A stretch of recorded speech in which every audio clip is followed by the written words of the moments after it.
Hello. I'm back.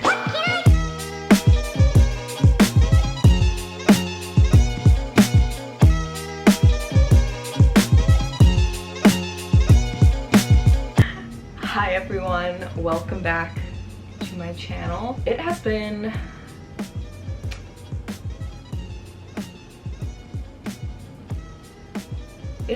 almost 4 months since I last posted a video.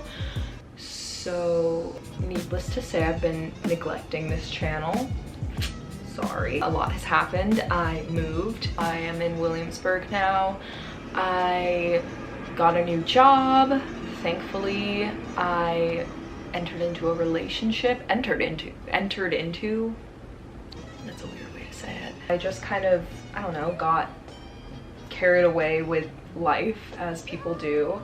But I finally want to restart this channel and stop neglecting it. I'm not gonna know how to speak throughout any of this video, so you're gonna have to bear with me. Today, I just wanted to answer some of your questions. As usual, I asked on my Instagram. Honestly, kind of like a Mod Podge of things. Like, I'm not really trying to have like any specific theme to this video. This is more just like, hi, I'm back. Remember me. And just answering some fun questions while I dropped the needle. Oh. Found it. I have started to do embroidery. This is what I have so far. It's not good, but it definitely is a type of activity that helps with anxiety. I've been feeling a lot of anxiety lately, as I'm sure a lot of other people have, and I need to do something to take my mind off of it. So we're gonna embroider while we answer these questions. There's been a lot of reasons to feel overwhelmed or just hopeless in certain capacities that can make activities, even the ones that you normally enjoy, really difficult to do. That, I think, is also partially why I haven't been posting, haven't been making videos, but this is something that does bring me joy and I hope brings others joy, or at least entertainment. I think it's time to get back on the horse. God, this is difficult. Step 1, put it in the tiny hole. All right, how are you? Honestly, I will say, like, these past few months, as I said, have been struggling, but as of late, I have been feeling pretty good. I don't know if this is like, if anyone else ever feels this. Whenever things feel really good, I get really nervous. As of right now, I feel really secure. I am in a job that I really like. I love my apartment and my living situation. I'm in a relationship that feels really healthy and secure, which is something that isn't necessarily like new to me. I don't want to make it sound like I haven't been in a healthy relationship before, because I definitely have, but I think this relationship is one that feels different because I'm in a different stage of my life. It just feels like I am taking the lessons that I've learned in previous relationships and applying it to this one so that I can be a more loving and mature partner. Today I'm really nervous because today's election day, and who knows? We know. Share a memory that you can never forget about. When I was a freshman in college, I don't know what I'm saying. When I was a freshman in college, I was dating someone in a long distance relationship. There came a point in the spring of that relationship where I realized I don't think that we were working out, and so I had already planned to go to Chicago, where he lived, to visit him for his birthday, but I decided that I needed to end the relationship in person, so I did it on that trip. The day after that happened, we decided to partake in the act of psychedelics, and we took, and it was honestly one of the best days of my life. I had a beautiful experience with this person because the way our relationship ended, it wasn't that I didn't love him anymore. It was more so I felt like we were growing apart as people and needed to be on our own in order to grow up and mature. I felt as if it would be the healthiest choice for the both of us. And when we were on that day, it was just a beautiful day of reminiscing on our relationship and just appreciating each other as people. It was a really beautiful memory that I share with this person, and it's one that I look back on fondly, even though it was when I went to go end a relationship. Orgasming on anti-anxiety and antidepressants. So I guess the question is like, how do you do that? I don't know, because I'm having trouble with that. It is a case of trial and error if that's something that you want to take up with your psychiatrist, seeing if there's a different medication that can help with your libido.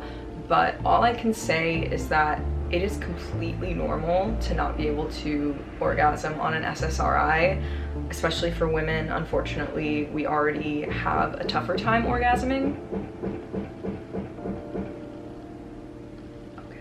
I find the best way for me personally is to masturbate more.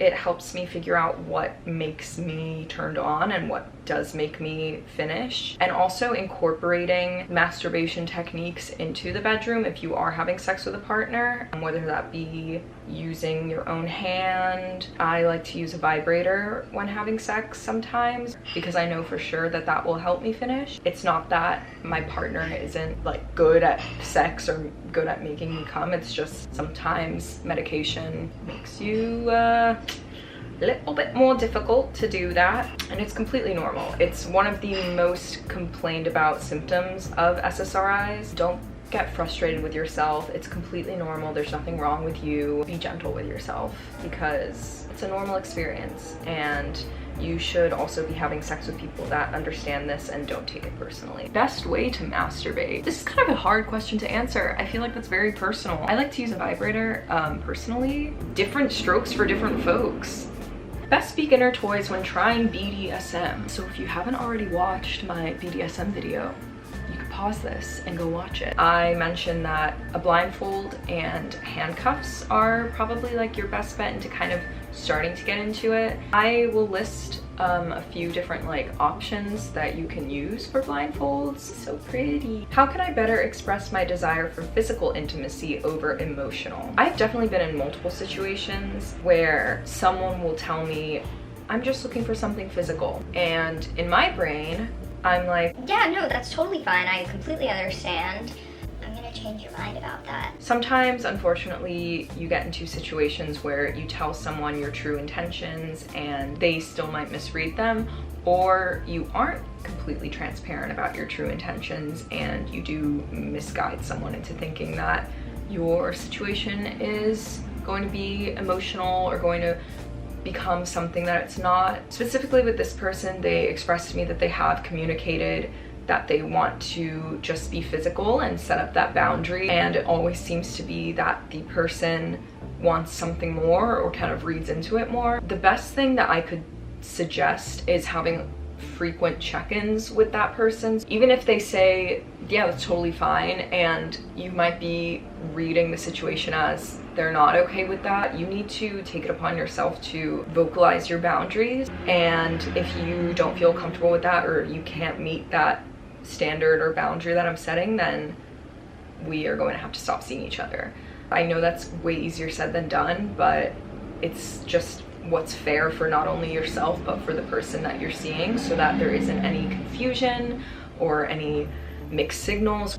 I feel like that's a cop-out answer, but it's the best that I can offer. What's your type? All I know is that I like guys with dark hair and I like girls that look like me.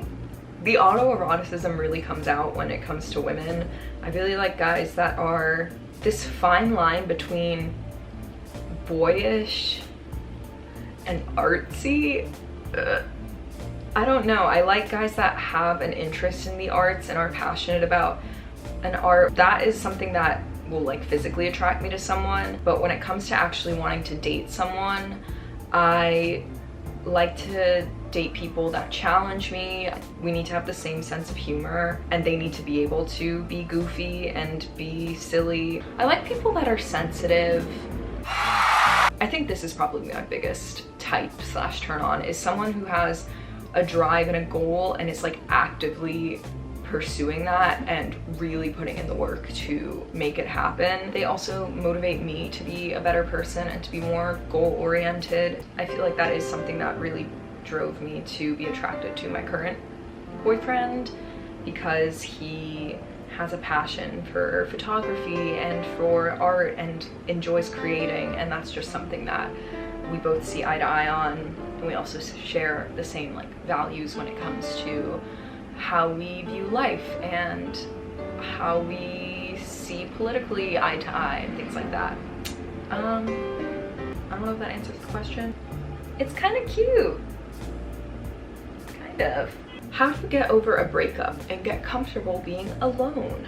You honestly just need to spend time with yourself. Before quarantine, I felt like I always had to be around people. I felt like I always had to be going on dates and just like surrounding myself with people because I was afraid to be alone, because I didn't like myself. And then quarantine struck and basically I had no other option.